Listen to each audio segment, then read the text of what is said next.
Baik, kita berjumpa lagi. Assalamualaikum warahmatullahi wabarakatuh. Kali ini kita akan mempelajari sebuah topik bernama coroutine. Masih dalam pembelajaran pengembangan aplikasi game menggunakan Unity 3D, ada sebuah fitur bernama coroutine, teman-teman semua, di mana fitur ini sangat penting, bisa kita gunakan untuk mengimplementasikan sebuah proses yang memiliki keterkaitan antara satu proses dengan proses yang lain. Artinya sebuah proses yang bertahap ya, ada rutinnya gitu. Makanya disebut sebagai coroutine. Ilustrasinya seperti ini teman-teman, seperti yang ditunjukkan dalam gambar ini. Jadi gabungan dari beberapa coroutine itu kalau digabungkan ya, beberapa coroutine jika digabungkan akan bisa kita gunakan untuk menyelesaikan suatu objektif tertentu. Sebagai contoh, misalkan kita ingin membuat sebuah proses animasi gitu ya, atau pergerakan, player bisa naik ke gedung yang tinggi gitu ya. Maka yang harus dilakukan mungkin coroutine yang pertama adalah player mencari dulu elevator atau lift gitu ya. Setelah mendapatkan elevatornya digerakkan di coroutine yang kedua. Lalu di coroutine yang ketiga ada pengecekan apakah elevator sudah mencapai lantai yang dituju atau belum dan seterusnya. Jadi ya memang mirip seperti function ya, yang seperti pernah kita pelajari dalam topik-topik sebelumnya bahwa coroutine itu sebenarnya mirip dengan function, hanya saja perbedaannya uh, coroutine dapat berjalan dalam selang waktu lebih dari satu frame. Nah, maksudnya seperti apa? Uh, dalam beberapa pembelajaran sebelumnya kita sudah mengenal bahwa dalam mengimplementasikan kode program di Unity 3D memiliki sebuah metode atau function bernama void update ya, di mana metode tersebut biasa kita gunakan untuk mengimplementasikan proses pergerakan yang dieksekusi di setiap frame. Nah, dengan adanya coroutine, proses pergerakan dan lain sebagainya, itu tidak mesti harus kita implementasikan pada void update. Tapi bisa kita gunakan melalui coroutine dan dengan kelebihan kita bisa mengatur delay. Ya, jadi dari satu tahap ke tahap yang lain itu bisa kita atur delaynya. Mau ada jeda berapa detik, mau ada jeda berapa menit gitu ya. Nah, itu kelebihan dari coroutine. Mungkin nanti akan lebih bisa dengan mudah dipahami apabila sudah ditunjukkan contohnya. Oke, mungkin langsung saja ya saya akan coba tunjukkan demo atau praktikum yang nanti akan kita lakukan biar teman-teman mendapatkan gambaran yang lebih baik tentang apa itu coroutine. Dan di sini ini adalah beberapa contoh ya yang akan kita lakukan nanti selama praktikum untuk mengimplementasikan fitur coroutine. Oke, kita jalankan.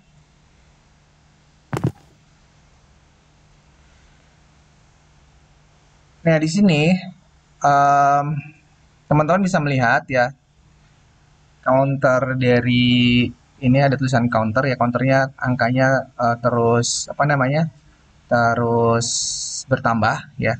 Penambahan ini kita lakukan nanti menggunakan coroutine ya, bukan di void update.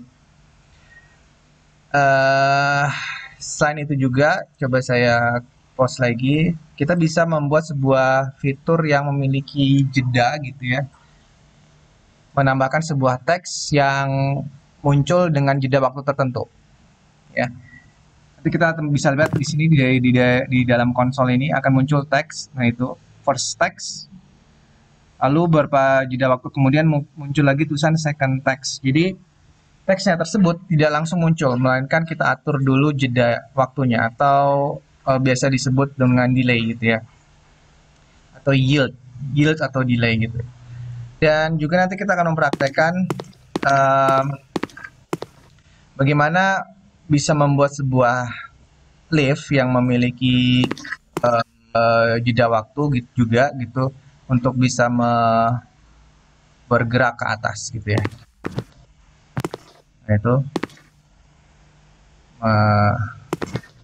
kita bisa naik ke tembok ini karena prinsipnya kalau langsung loncat dari bawah itu nggak akan bisa sampai gitu ya karena cukup jauh. Nah itu beberapa uh, fitur dari coroutine yang bisa kita praktekkan nanti. Nah, bagaimana cara mengimplementasikannya? Kita belajar teorinya dulu ya, teman-teman. Yang pertama yang harus kita perhatikan adalah sintaksnya seperti apa sih coroutine itu. Nah, sebetulnya cara mengimplementasikan coroutine itu sama halnya dengan cara mengimplementasikan function seperti yang sudah kita pelajari sebelumnya. Hanya saja perbedaannya, ketika ingin membuat functionnya, kita harus menggunakan tipe data IEnumerator. Ya. Jadi sekali lagi, ketika ingin membuat function coroutine, disyaratkan kita menggunakan tipe data IEnumerator. Contohnya seperti ini. Kita membuat sebuah function bernama doCounter yang untuk melakukan proses tadi, waktu yang berjalan. Dan function doCounter ini kita atur tipe datanya menjadi IEnumerator. Ya. Dan seperti yang sudah didemokan tadi, tulisan first text di konsol itu akan muncul setelah 3 detik. Ya. Dan 3 detik kemudian barulah juga tulisan second text-nya muncul. Jadi kita beri yield atau delay sebanyak 3 detik. Dan nilai ini bisa kita atur sesuai dengan apa yang kita inginkan. Dan untuk counternya, tulisan counter tadi akan bertambah 1, 2, 3 itu setiap 1 detik. Ya, ini menggunakan wait for second, ya perintah wait for second. Jadi syaratnya, sekali lagi sama dalam mengimplementasikan coroutine, yang pertama kita harus membuat function coroutine-nya dengan menggunakan tipe data IEnumerator, dan di setiap function minimal ada perintah yield return. Ya, itu cara membuat functionnya. Lalu bagaimana cara memanggilnya? Ya, cara memanggilnya kita membutuhkan sebuah kata kunci atau pemanggilan function yang sudah disediakan oleh Unity ya. Jadi sudah siap pakai, tinggal kita gunakan saja, bernama start coroutine seperti ini. Jadi start coroutine diiringi dengan nama coroutine-nya. Contoh yang tadi ya kan, nama function coroutine-nya kan adalah doCounter. Ya, jadi tinggal kita assign doCounter tersebut dalam sebuah variabel, lalu start coroutine-nya seperti itu. Ya. Dan coroutine pun bisa kita hentikan teman-teman dengan menggunakan perintah stop coroutine. Ya, sebagai contoh misalkan kita menekan tombol space pada keyboard kita, lalu coroutine akan berhenti. Jadi akan terpicu ketika keyboard kita tekan tombol space-nya. Dan tentu saja tidak mesti harus menghentikan dengan cara menekan tombol space pada keyboard ya. Jadi tergantung dari bagaimana kita ingin menghentikan coroutine tersebut, bisa kita atur dengan fleksibel.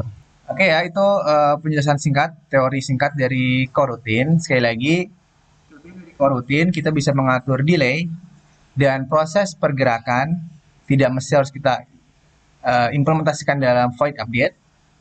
Dan juga kelebihan lainnya adalah kita bisa membuat sebuah subroutine yang kalau digabungkan menjadi sebuah rutin yang lebih besar gitu. Jadi tahap-tahapnya memudah kita untuk kontrol gitu ya.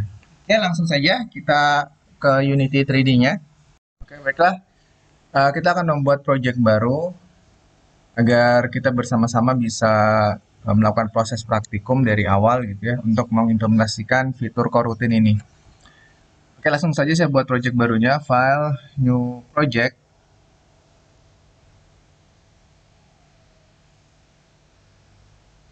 Lalu di sini saya beri nama video coroutine. Lalu pastikan pengaturan template-nya kita pilih yang 3D dan lokasi penyimpanan project-nya pun sudah kita perhatikan. Lalu kita bisa langsung menekan tombol create.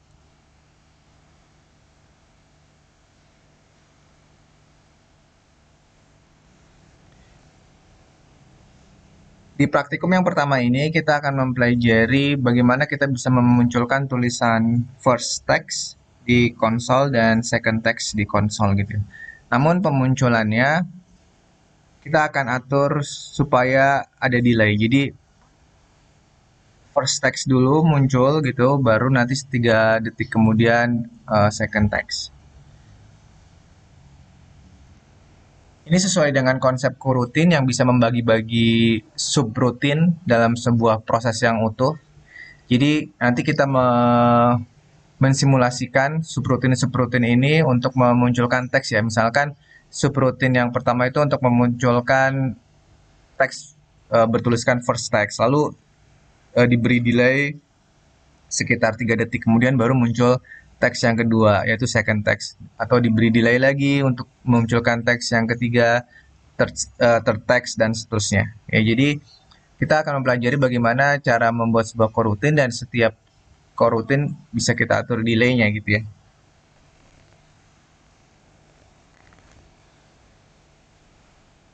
Nah, saat ini kita belum memiliki script apapun untuk menuliskan coroutine. Untuk itu, maka langkah pertama yang kita lakukan adalah membuat script ya. Jadi di dalam folder aset ini kita tambahkan subfolder scripts gitu ya. Lalu kita tambahkan script baru bernama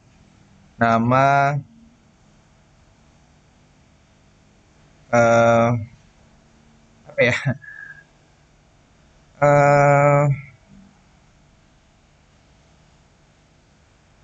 Coroutine text script gitu ya. Dan script bernama coroutine text script ini akan kita letakkan di main kamera ya teman-teman. Karena kita belum memiliki banyak objek ya saat ini, kita letakkan saja dulu di main kamera.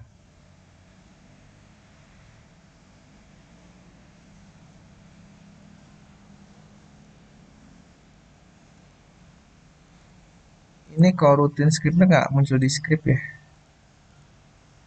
Ya, kita drag ke sini dulu ya teman-teman, biar dia masuk ke dalam script. Nah itu ya. Lalu kita drag pada main kamera kita agar coroutine text script ini menjadi komponen dari game object bernama main kamera.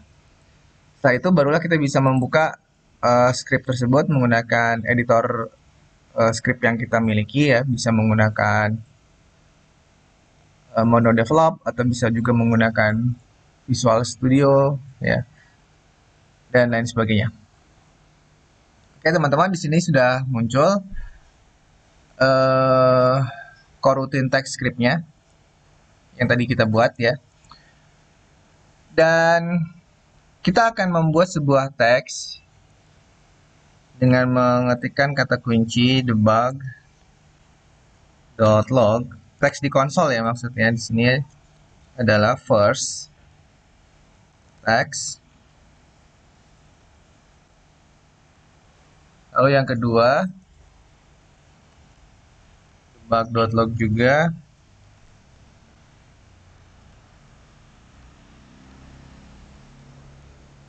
Second text. Oke, dan satu lagi kita copy aja deh ya biar cepat.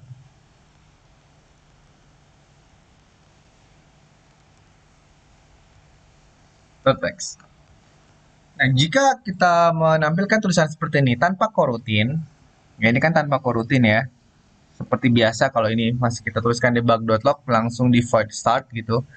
Maka tulisan yang akan kita dapatkan itu akan ditampilkan secara langsung ya, tanpa ada delay. Ada delay seperti yang kita lihat sekarang ini. Nah, itu ya langsung first text, second text, dan third text. Itu langsung muncul tanpa ada delay.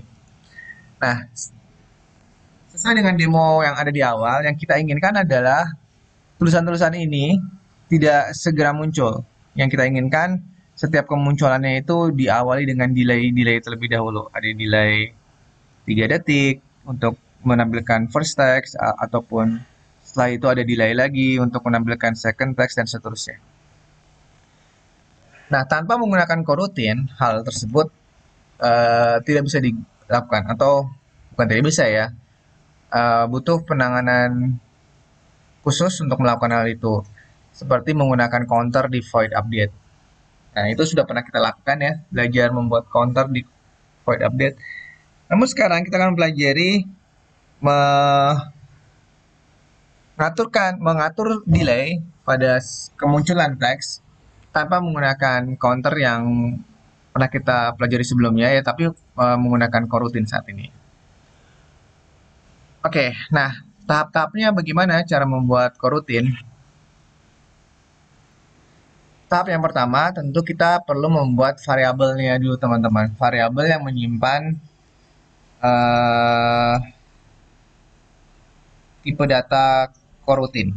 Ya, jadi pertama kita buat dulu nama variabelnya atau tipe datanya yaitu I enumerator ya. Dan nama variabelnya misalkan adalah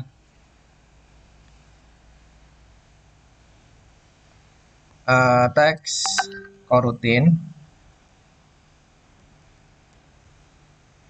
gitu ya. Itu tahap yang pertama, jadi membuat variabelnya. Lalu tahapan yang kedua yaitu kita membuat metodenya. Ya, membuat metodenya. Di sini kita buat ya teman-teman. Untuk metode juga diawali dengan I enumerator. Lalu kita beri nama render text gitu ya. Render text.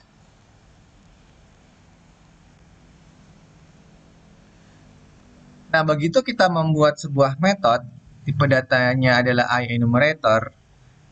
Jika metode ini belum selesai, maka akan muncul tulisan atau penanda bahwa ada sebuah error di sini. Dan jangan khawatir, error di sini itu diakibatkan karena kita belum menambahkan return yield, ya return yield yang wajib ada minimal 1 di function IEnumerator atau di coroutine. Nah, seperti yang sudah saya jelaskan di awal-awal video bahwa function yang dideklarasikan untuk mengimplementasikan coroutine itu minimal harus mereturnkan perintah ini teman-teman, mereturnkan statement yield return new wait for second ya, yield return new wait for second. Berarti di sini kita akan melakukan proses yield return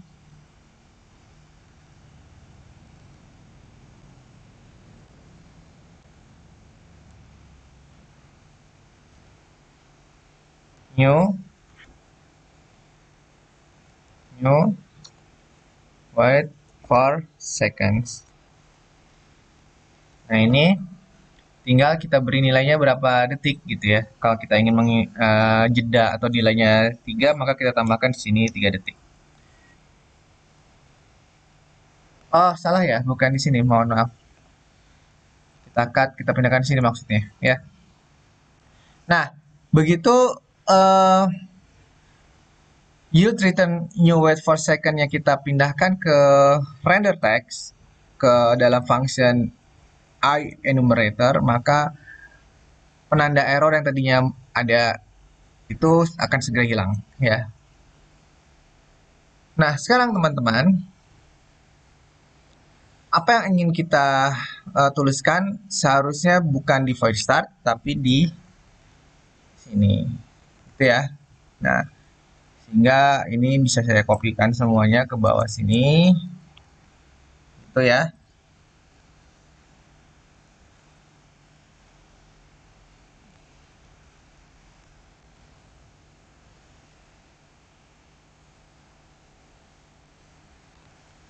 Nah, jadi teks-teks ini akan dimunculkan dengan delay masing-masing 3 detik. Dan ini bisa saja kita ubah, misalkan untuk teks yang terakhir kita ingin dia munculnya lebih lama, misalkan 5 detik, tetapi yang kedua itu cepat, berarti 1 detik. Berarti nanti jeda 3 detik muncul tulisan ini, lalu tidak lama kemudian muncul second text, dan menunggu lama lagi 5 detik baru muncul ya.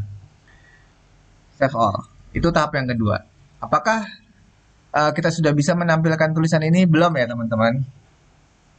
Belum. Ini baru sampai tahap kedua. Mari kita coba saja. Seharusnya tulisan ini nanti tidak muncul ya. Kita play. Nah, seperti yang teman-teman lihat, tulisannya tidak muncul karena memang kita belum selesai. Ya, jadi itu baru tahap yang kedua. Kita ulang ya. Tahap yang pertama adalah mendeklarasikan variabel coroutine bernama text coroutine. Tipe datanya adalah enumerator. Itu step pertama. Lalu step kedua adalah membuat function enumerator juga. Ya, lalu kita mendefinisikan functionnya. Dan tahap yang ketiga adalah memanggil mengassign variabel text coroutine dengan nilai render text. Ya, jadi di sini kita assign text coroutine sama dengan render text. Gitu ya. Nah, setelah itu tahap ketiga dan tahap kedua harus kita panggil menggunakan perintah start coroutine. Dan yang dipanggil adalah text coroutine. Nah, seperti itu teman-teman. Kita simpan. Seharusnya first text, second text, dan third text kita sudah bisa jalan ya. Kalau tidak ada masalah. Jadi kita simpan dulu. Lalu kita jalankan. 3 detik akan muncul. Tidak lama kemudian dan agak lama lagi baru muncul yang ketiga. Nah, itu ya. Oke, itu praktikum kita yang pertama. Jadi yang pertama ini kita sudah berhasil menampilkan teks di konsol kita ya dengan pengaturan delay menggunakan coroutine.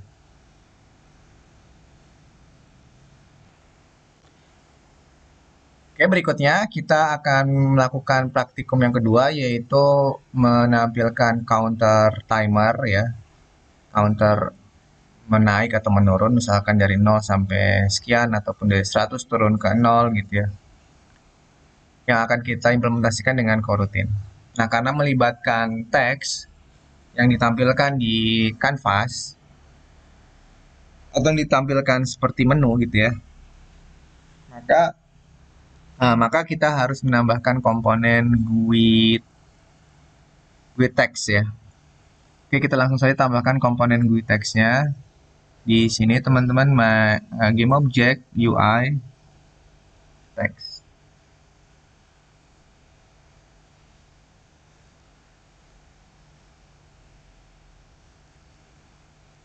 Nah, ini ya. Kita beri nama text counter. Nah, teman-teman, seperti yang sudah kita pernah pelajari di video-video sebelumnya, setiap kali kita menggunakan komponen GUI, maka kita akan memiliki sebuah canvas yang harus kita atur scale mode-nya. Ya, di sini default-nya adalah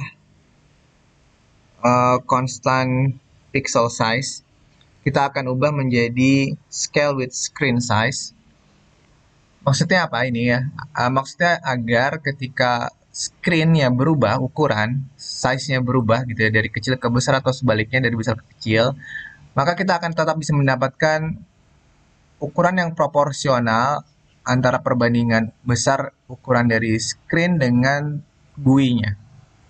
Karena jika kita masih menggunakan constant pixel size, maka GUI itu akan tetap seperti ukuran aslinya walaupun screen-nya kita besarkan. Jadi nanti kalau screen-nya besar, ukuran GUI-nya tidak ikut membesar, maka kesannya GUI-nya akan terlalu kecil gitu ya teman-teman. Nah, dengan mengatur scale with screen size, maka perbandingan antara besar dari si GUI dengan screen-nya itu akan proporsional, selalu proporsional. Nah, untuk mengatur scale mode ini kita diminta untuk mengisikan nilai pada reference resolution-nya, acuannya ya, reference. Nah, kita menggunakan acuan, tentunya acuan dari ukuran screen kita masing-masing. Nah, di sini saya menggunakan 1920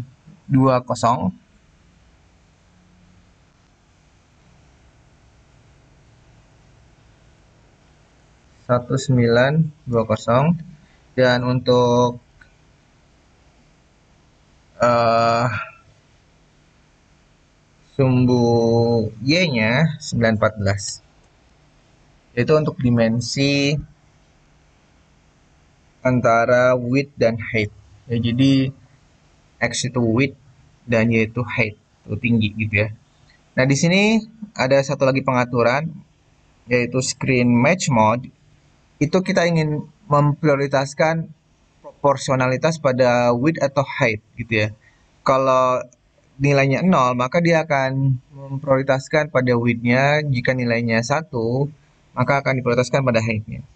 Dan karena kita ingin dua-duanya secara seimbang, maka kita isikan nilai setengah.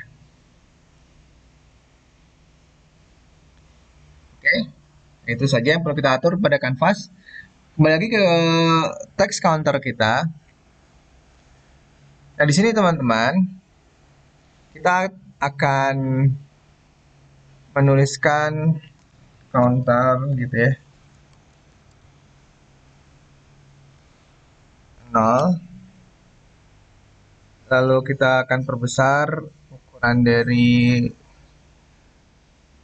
font size-nya misalkan 50. Dan ya bold.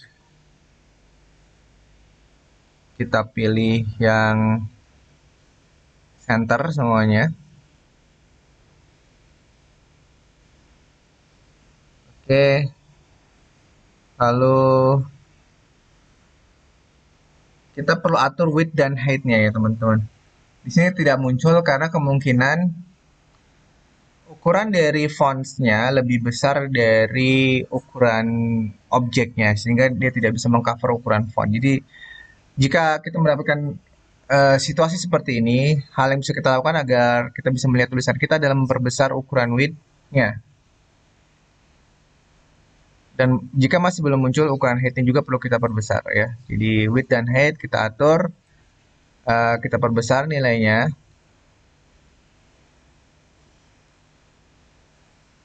Nah, itu teman-teman bisa melihat di sini ya, sudah mulai muncul. Uh, Lalu colornya misalkan putih gitu ya. Dan agar dia muncul di atas, kita bisa atur dari anchor-nya. Klik di sini lalu pilih posisi atas tengah. Oke, nah ini tulisan di sini counter 0, tapi di sini masih muncul counter saja.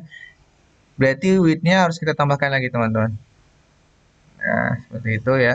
Dan kita bisa kecilkan, ke bawahkan sedikit seperti itu. Lalu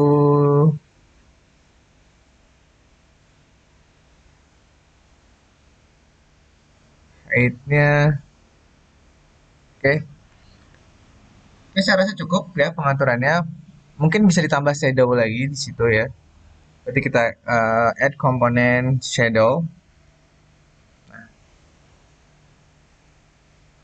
Oke, tulisan counternya sudah muncul. GUI counternya tinggal kita tambahkan kode program kita agar counternya berjalan ya. Pertama, kita buka lagi script editornya. Nah, lalu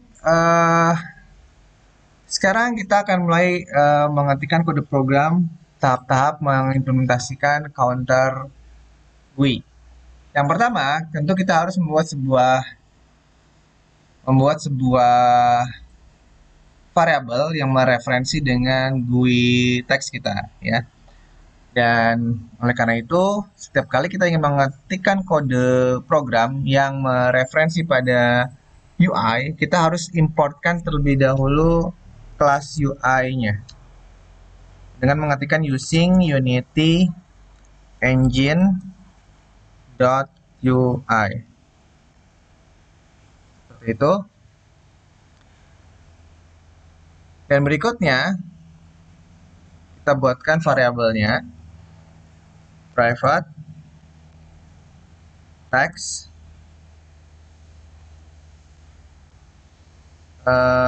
kita beri nama di situ adalah GUI atau GUI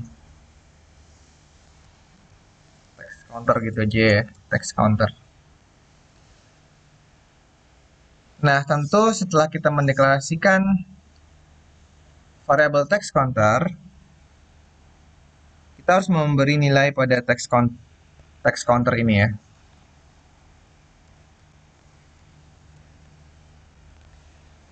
Karena Unity 3D belum tahu ya, sejauh ini dia belum tahu bahwa text counter yang dimaksud di sini adalah objek bernama text counter ini. Yang dia ketahui adalah text counter tipe datanya text, baru sebatas itu. Tapi dia belum tahu text counter ini itu merujuk ke objek yang mana. Kita menginginkan agar Unity 3D tahu bahwa text counter tersebut adalah objek bernama text counter ini. Oleh karena itu, kita akan referensikan objek ini ya. Jadi harus tulisannya sama persis ya, text counter. Berarti harus kita buat nilainya GameObject.find. Seperti itu text counter. Apakah cukup seperti ini? Tidak ya teman-teman. Jika kita melakukan hal ini, maka akan terjadi error. Loh kok error? Padahal kan namanya udah benar text counter gitu ya. Oke, game object yang dirujuk memang sudah betul text counter. Tetapi sejauh ini text counter itu mereferensi dengan tipe data game object.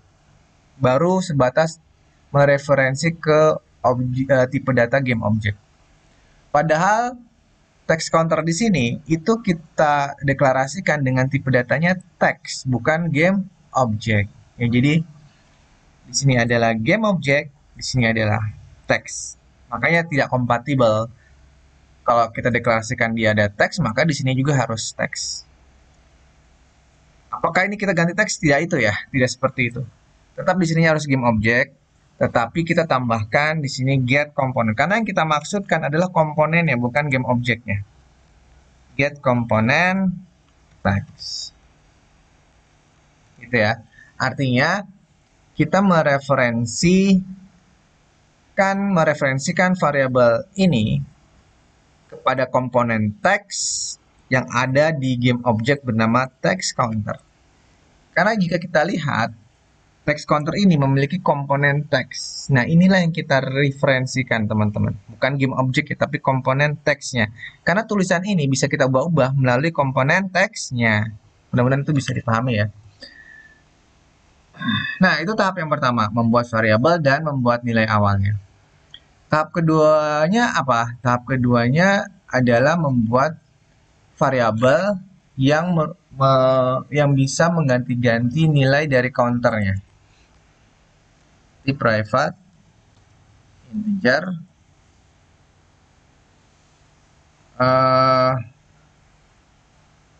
nilai counter. Oke, nilai counter kita beri nilai awal aja lah, nilai counter, nilai awalnya adalah 0 gitu ya. Nah, itu tahap kedua. Tahap yang ketiga, membuat variabel coroutine. Seperti ini persis ya. Berarti I enumerator. Berarti ini adalah counter coroutine.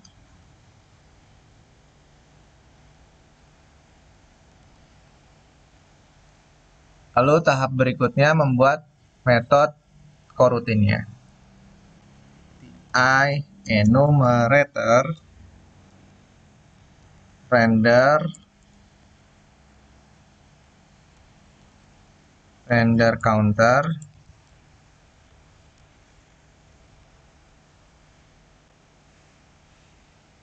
oke, kita ingin teksnya itu muncul setiap 1 detik sekali. Oleh karena itu kita tambahkan yield return new wait per second 1 detik berarti 1.0 F ya. Nah, setelah itu kita tuliskan text counter.text text counter dot text.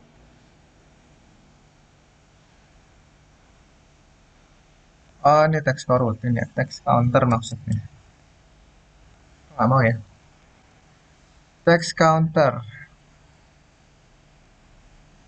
Kita simpan dulu.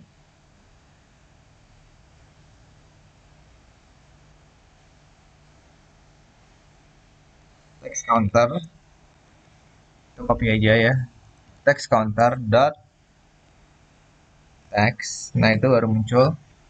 Text counter dot text sama dengan counter. Kita tambahkan nilai yang ada dari variabel nilai counter ya. Jadi nilai counter to string. Nah, apakah sudah seperti ini? Belum teman-teman. Ya, jadi kalau hanya seperti ini, dia hanya akan nanti muncul satu kali gitu ya. Setelah itu dia tidak akan muncul lagi karena kita tidak mengupgrade nilai nilai counternya.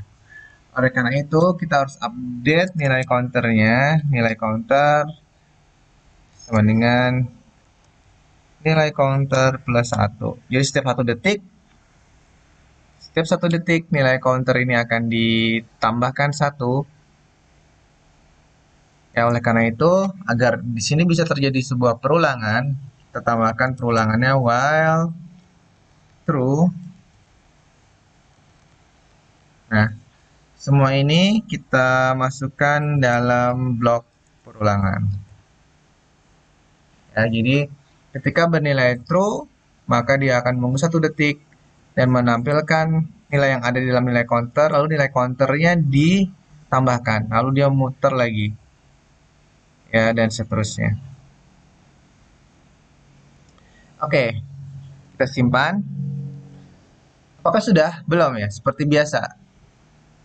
Kita baru sampai ke tahap membuat metode coroutine ya. Tetapi kita belum memanggil coroutine-nya. Pemanggilan coroutine itu caranya gimana? Pemanggilan coroutine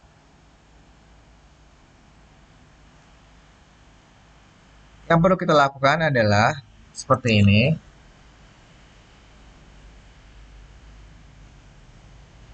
Counter coroutine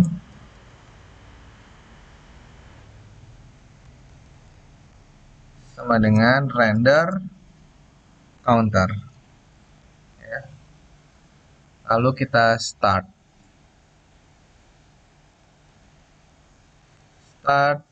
counter coroutine. Counter coroutine-nya ya, bukan teks coroutine-nya. Nah, oke, ini biar grouping ya, sepasang-sepasang, yang ini akan kita pindahkan ke atas ini ya. Nah, ini akan menjadi lebih mudah dibaca. Nilai counter ini berhubungan dengan sini gitu ya. Text counter juga berhubungan dengan ya, jadi di sini terlihat jelas bahwa dua yang atas ini berhubungan dengan menampilkan teks ke debug console gitu ya. Sedangkan untuk yang bawahnya itu berhubungan dengan counter. Oke, kita simpan file save all. Lalu kita lihat hasilnya.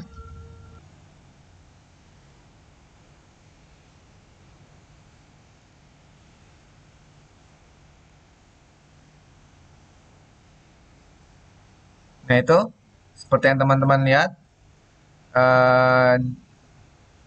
counternya akan bertambah setiap 1 detik ya.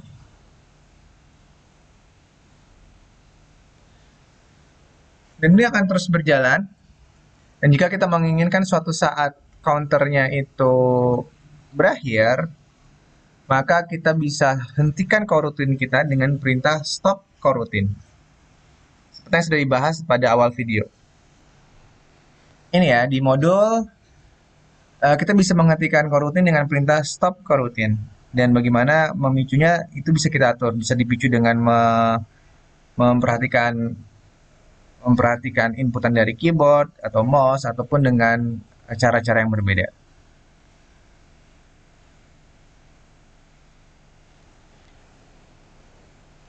Nah, di sini kita akan menghentikan coroutine ketika counter sudah mencapai nilai 30 ya. Berarti di sini kita cek if nilai counter sudah lebih besar atau sama dengan 30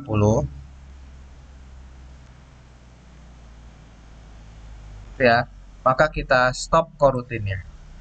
Stop coroutine.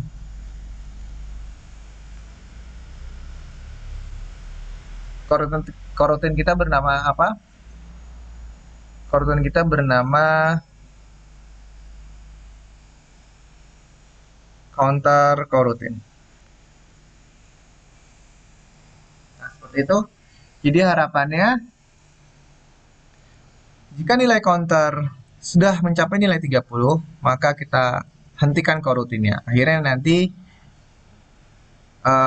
metode coroutine ini tidak akan diakses kembali sehingga proses counter akan berhenti pada nilai 30.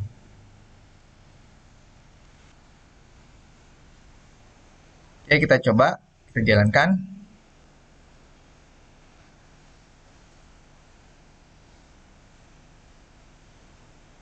Harusnya akan berhenti pada counter 30 ya.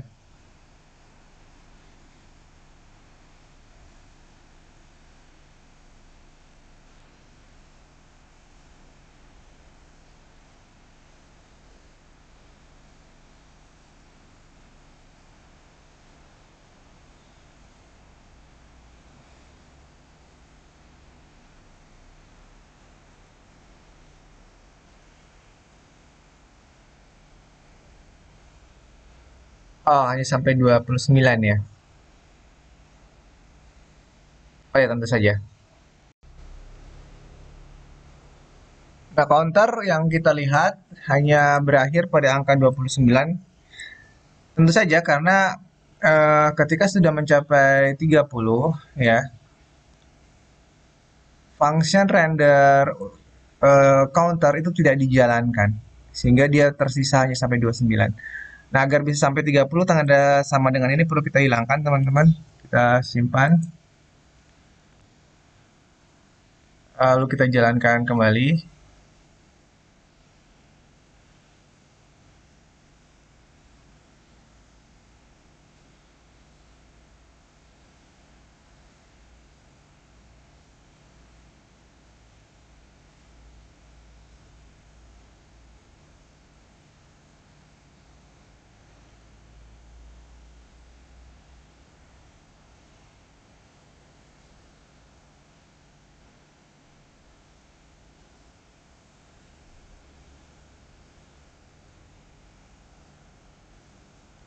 Oke ya, sudah bisa sampai 30. Itulah akhir dari praktikum kita yang kedua. Nah, kita akan lanjutkan pada praktikum yang ketiga, yaitu pemanfaatan coroutine dalam contoh yang lebih real dalam permainan game. Uh, karena dua contoh praktikum pertama kita tadi hanya mempelajari terlalu dengan contoh yang sederhana ya, maksudnya hanya menampilkan tulisan di konsol, lalu counter. Nah, kita pada praktikum yang ketiga ini akan lebih ke penerapan secara realnya dalam permainan game ya. Jadi kita akan membuat sebuah skenario seperti ini, teman-teman. Kita akan menambahkan sebuah first person karakter, di mana nanti kita bisa bereksplorasi dalam game kita menggunakan first person karakter tersebut.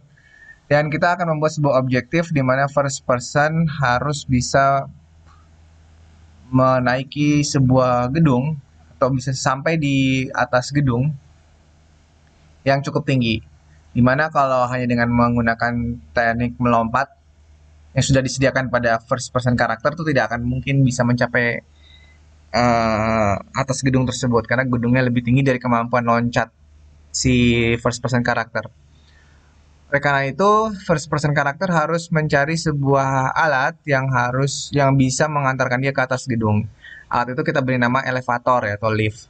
Nah, fungsi koruter, fungsi korutin ya, fungsi korutin dalam contoh praktik ini adalah untuk mengimplementasikan animasi pergerakan dari liftnya atau elevatornya, yang sehingga bisa menghantarkan si first person karakter ke atas gitu ya. Oke, langsung saja kita buatkan. Yang pertama, kita tambahkan dulu objek floor.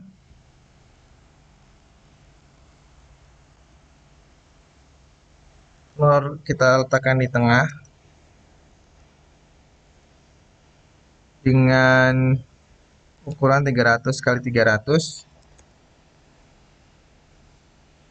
Oke, seperti ini ya teman-teman. Kalau kita buatkan gedungnya,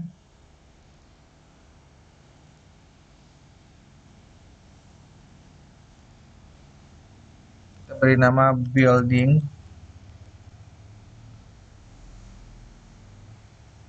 Tinggiannya mungkin 20.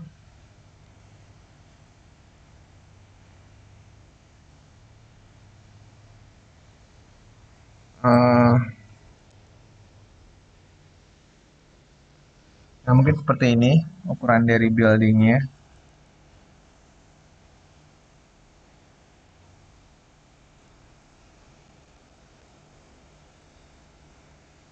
Mungkin X-nya bisa kita tambahkan lagi. Ya.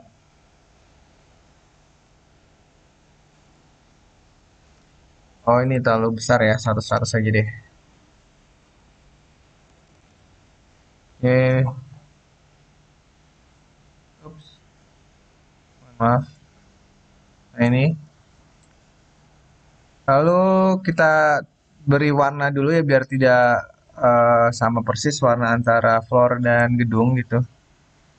Di sini kita tambahkan folder materials. Lalu kita tambahkan dua buah material. Yang pertama berwarna hijau, lalu yang kedua berwarna merah.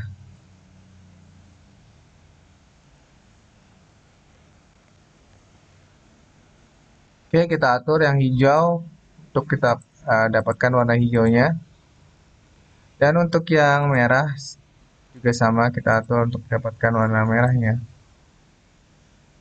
Oke, untuk warna hijau kita letakkan pada buildingnya, lalu untuk warna merah, ini kita duplicate saja.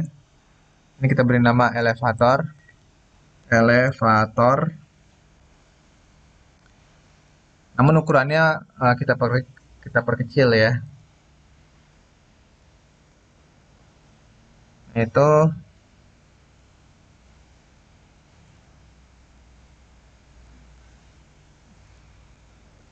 kita beri warna merah.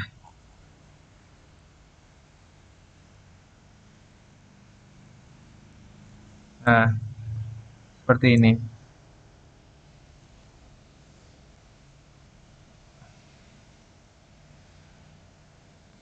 Nah, elevator ini membutuhkan sensor ya teman-teman. Kita akan tambahkan, kita duplicate dulu sini, duplicate. Kita beri nama sensor.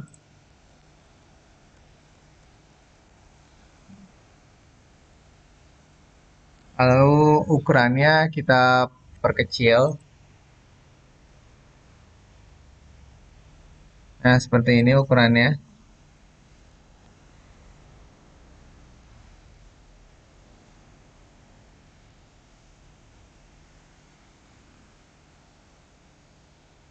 Lalu kita tidak ingin sensor itu terlihat, oleh karena itu mesh renderernya kita uncheck. Dan satu lagi yang jangan sampai terlupakan adalah pada parameter atau komponen box collider ini, pastikan is triggernya dalam keadaan tercentang. Ya.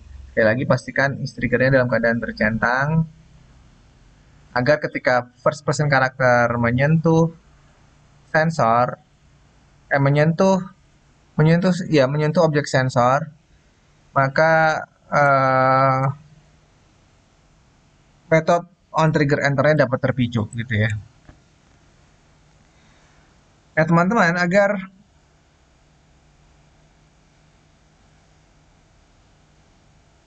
um, agar sensor ini bisa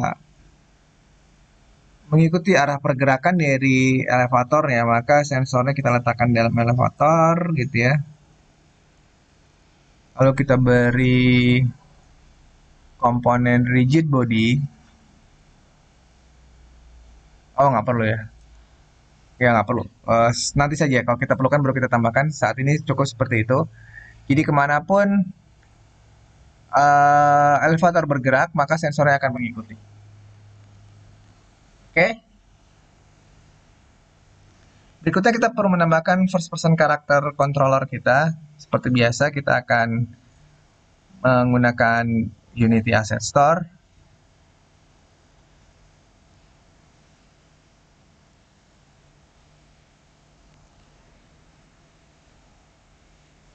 Di sini kita menggunakan standard asset.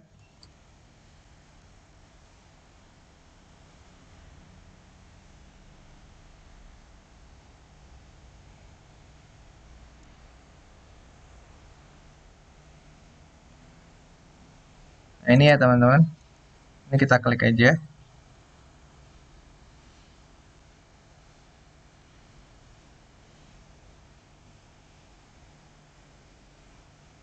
Lalu kita import.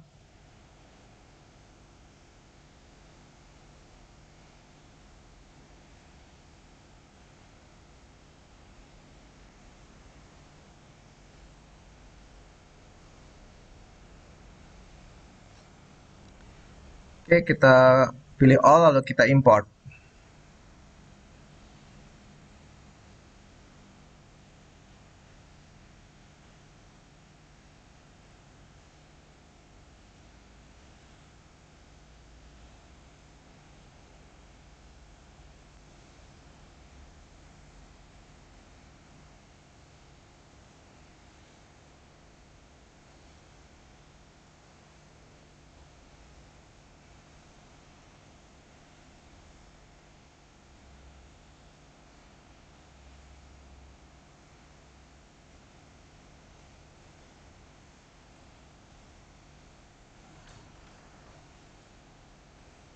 Nah, ini masih harus menunggu beberapa saat untuk proses import selesai. Ini tergantung dari koneksi internet.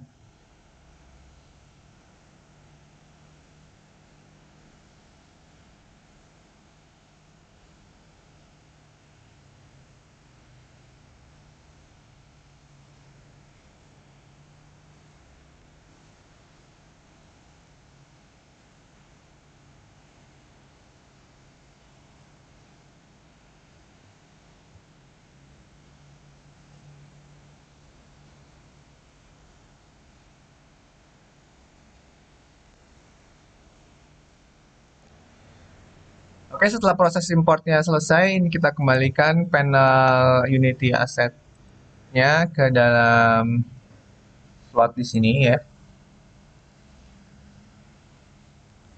Nah, lalu pada folder standar aset ini kita akan fokuskan perhatian kita pada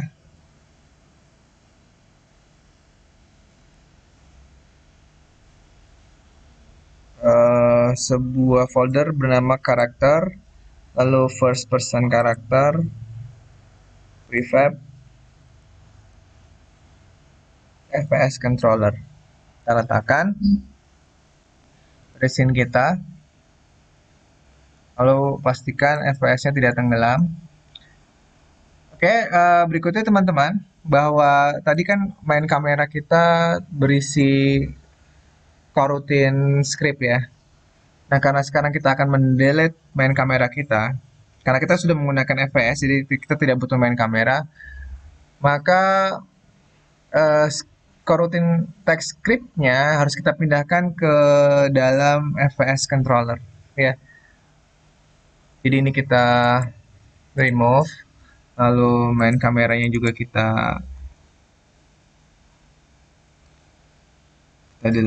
tidak perlu di remove sih, sebetulnya kita nonaktifkan saja bisa ya. Ini kita nonaktifkan. Nah, seperti itu.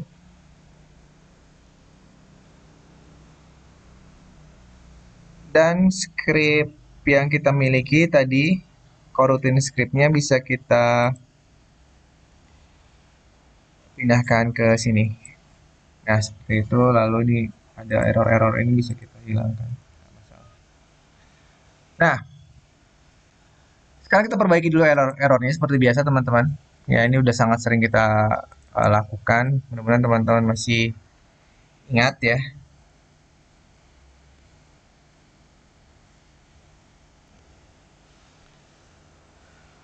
Nah, error ini bisa kita perbaiki dengan menambahkan tulisan using Unity Engine.ui.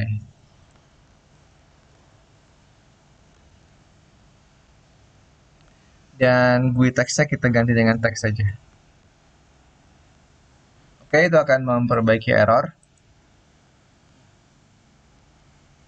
Nah, sekarang seharusnya errornya hilang ya.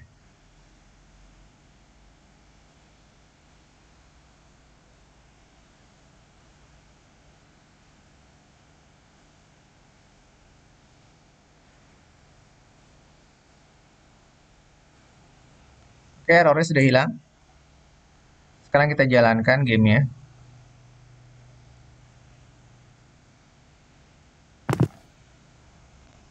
Nah, game ini yang kita inginkan, karakter kita bisa lompat ke atas gedung yang berwarna hijau itu, teman-teman. Tapi apabila kita menekan tombol jump atau spacebar, kita tidak akan pernah bisa mencapai itu karena terlalu tinggi. Nah, oleh karena itu, kita harus menaiki elevator ini.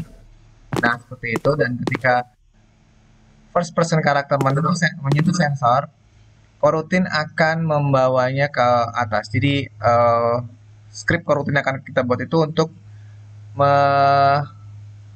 membuat pergerakan dari si elevator itu menuju ke atas. Skenario-nya seperti itu.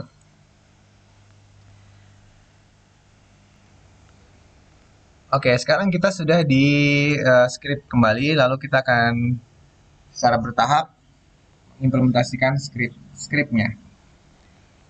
Nah, ini cukup lebih panjang ya scriptnya. Yang pertama kita memiliki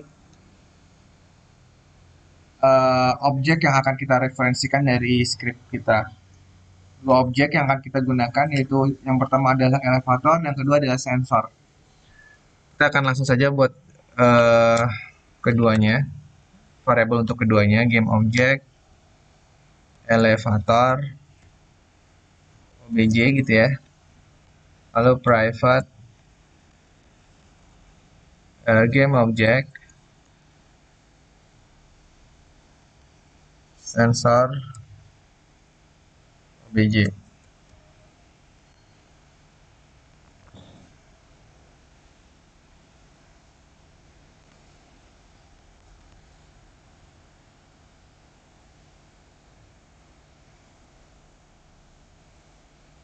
Atau sensor ini mungkin nanti saja ya. Kita buatkan elevator obj-nya saja dulu.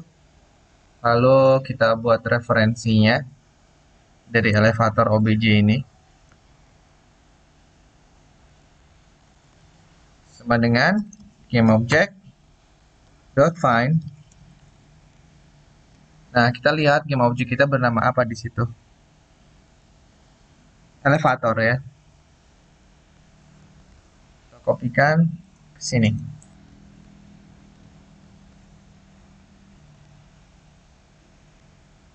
Nah,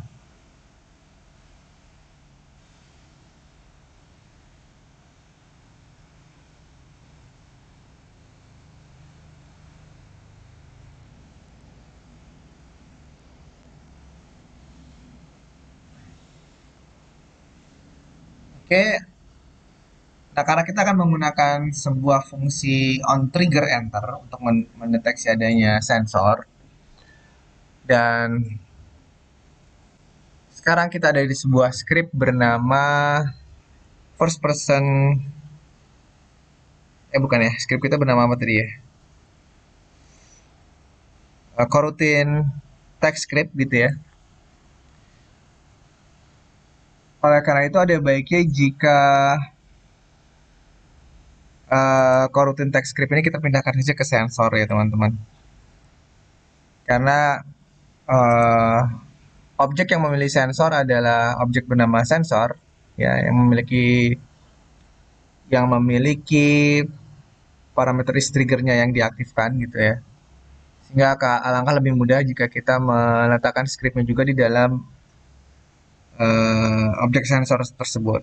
Walaupun sebenarnya tidak harus seperti itu, tapi jika kita melakukannya dengan cara yang berbeda, misalkan kita masih menggunakan coroutine script ini ada berada di FPS, maka membutuhkan uh, kode program yang lebih panjang gitu ya.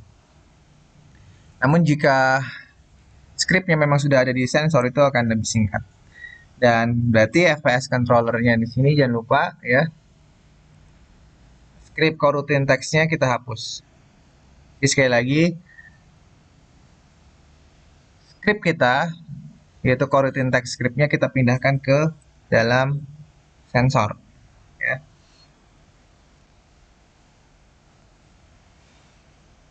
Oke teman-teman. Nah sekarang kita ingin membuat variabel coroutine-nya. Di sini ya, I enumerator elevator coroutine.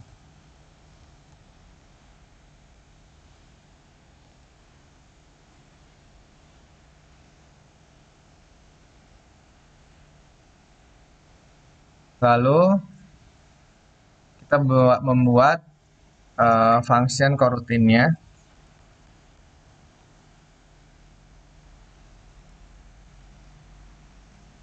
I enumerator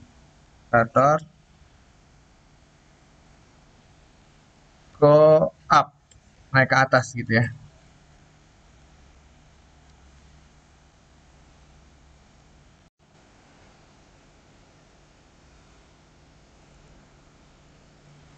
Oke, enumerator go up ini akan digunakan untuk animasikan elevator untuk bergerak dari bawah ke atas gitu ya. Nah, pergerakan sebuah objek itu biasa kita implementasikan menggunakan transform translate.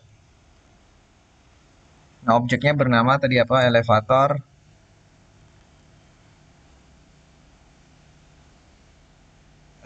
obj ya, lalu transform dot translate. Nah, transform translate ini teman-teman memiliki 3 buah parameter. Setiap parameter dipisahkan oleh koma.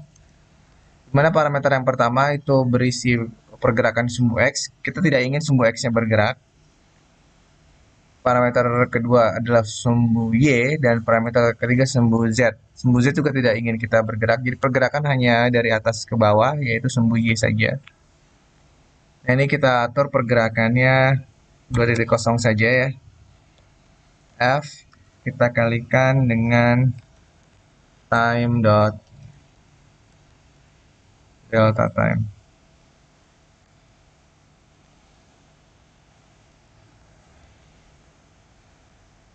Ini harus kita tambahkan juga yield seperti ini ya, yield return wait for second. Kali ini kita membuat nilai 0 saja agar tidak ada jeda. Dan kita tambahkan di sini while perulangannya ya. While true. Seperti itu. Ya. Nah, kita sudah memiliki metode enumerator-nya atau coroutine-nya. Nah, tinggal kapan pemanggilan metode ini terjadi. Nah, teman-teman, metode ini akan dipanggil ketika FPS menyentuh sensor ya. Nah, karena itu kita harus implementasikan pendeteksian sensor ya menggunakan metode onTrigger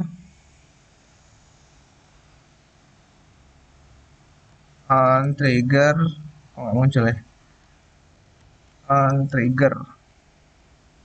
Nah, ini onTrigger enter. If other dot game object dot name sama dengan FPS controller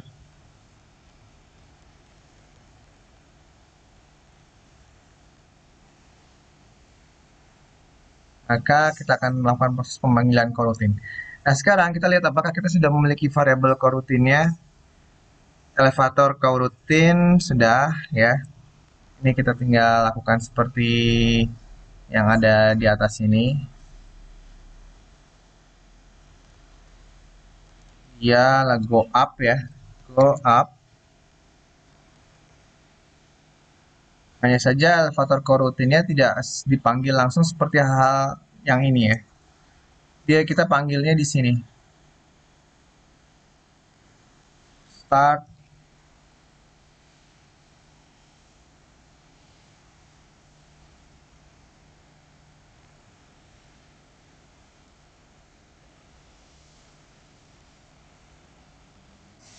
start coroutine. Coroutine kita bernama elevator coroutine ya. Elevator coroutine. Nah, seperti itu.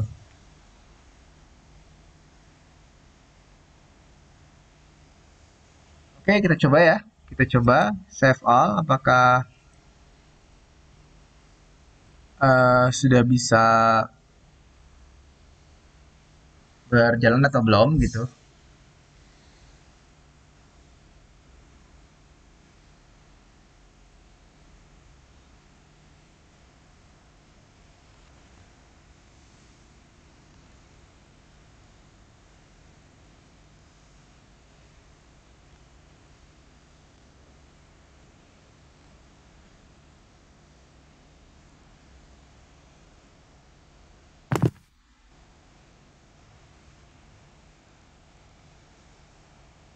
Oke, ini saya maximize dulu.